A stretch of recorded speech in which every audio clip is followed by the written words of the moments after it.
in case it's not obvious, I'm still on my fountain side quest. I mentioned earlier that I'm easily distracted, I believe.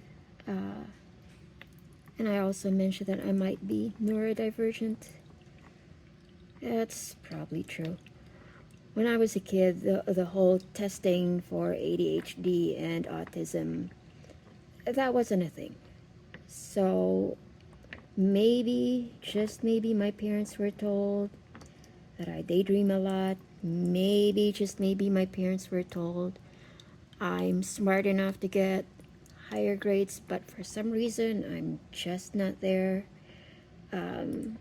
I look at my students who are on the spectrum, and I realize that some of the things that they're doing looks familiar.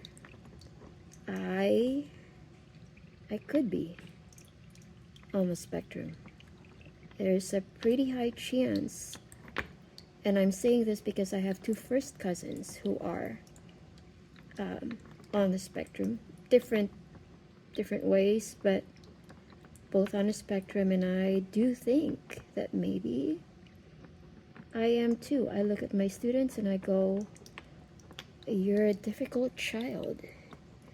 However, this scene looks familiar to me. So, yeah, maybe one day I'll get tested. Not sure what benefit I might get from that. Maybe at least a little bit of closure. Who knows?